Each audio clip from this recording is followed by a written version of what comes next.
Hey guys, welcome back.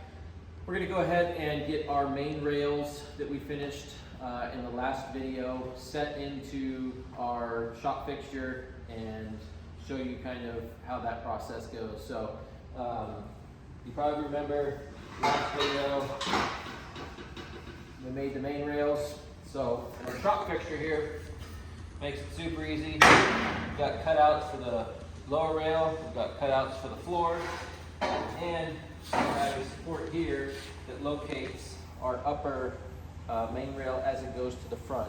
So taking into account where our crossbars are here, so this crossbar actually comes in, angles forward, and sits right up against this fixture plate. Hooks in there like that, slide it forward, crossbar looks good. And so what we've done here to hold our setup, it's a quick, easy removable feature, is we have these little hooks and they pivot. So what we do, come over here. So these pivot, so they come up, they hook onto the tube and they slide back.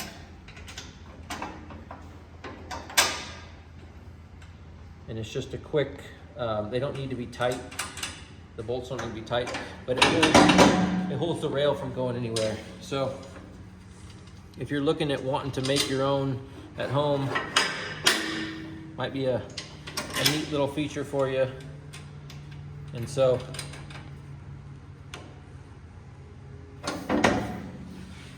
holds the bottom there, and then we're going to come over.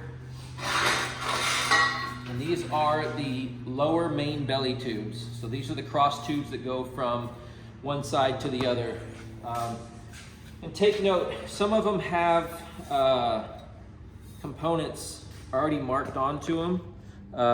There are other options we offer. We offer a full belly skid option, and what that includes is a 3/16 belly pan underneath of it, and then there is a motor hoop that goes from this tube forward and protects the entire oil pan.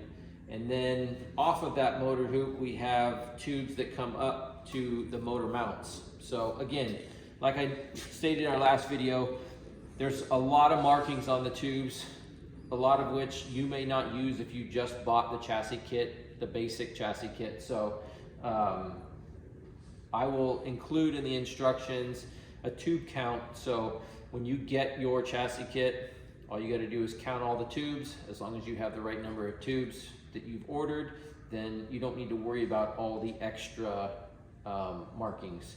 Because like down here, there's other markings on the main rail for our link bracket tubes. So we have a tube that comes from here up to our floor pan, and that's where our upper link bracket mounts to the chassis. But anyways, get back to this. These belly tubes have a bend in them. The bend goes forward and the bend goes towards the rear. So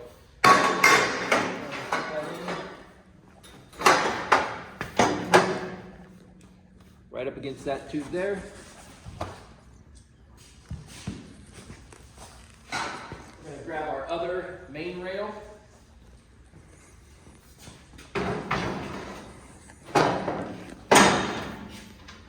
And again, same setup on this side. There are little hooks. Slides out, slides in. And the bolt just really acts as a pin. Like I said, it doesn't have to be tight. It's just holding the tube there. For us in the shop here, we needed to find things that make quick work and are simple. So this is what we came up with. So anyways, tubes in up against there. That's all good. As you can see up here, the chassis comes, planes, sits right on our fixture here. And that right there is a testament to the precision that you're going to get from the machine that we use, and us taking a lot of time making sure that when you get one of our chassis kits that it's going to fit like this every single time. So this fixture is the same fixture we use for the 2 and 4 seat, and it works perfect, and the bends come out the same every single time. So anyways, this gets clamped here, and then same thing with the driver's side, it gets clamped there. We've got the main front tube in, it sits flush up against there. Make sure it fits in the cope down here. This is one of the belly tubes that has the double cope on it, and that double cope is for this rear, or this front main belly support. And then we'll grab the other one. And again, the front one, bend goes forward, the rear, the bend goes towards the rear.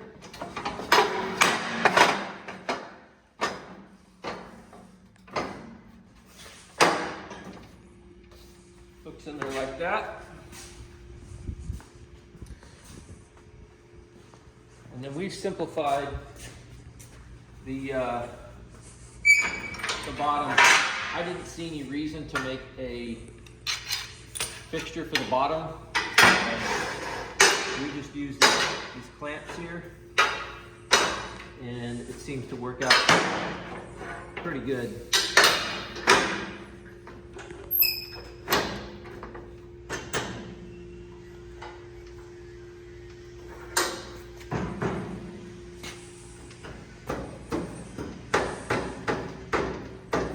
Okay, nice and tight. Everything's tight there. Check this side. Everything's on our red marks. Everything fits perfect. And you can see down here in this cope, come on this side, the notching is just perfect. Everything is perfect. It's all CNC cut. So if something's not fitting the way it should, really tight, then you know you have an issue. So just keep that in mind as you're going through. You should have nice tight joints like this on every single tube. So anyways, that's how the outside driver and passenger sub-assemblies go together, and then the lower main belly tubes hook in. And so right now what we'll do is we'll go ahead and tack all that in place, and that will keep everything nice and tight, and then we can move on to the next step.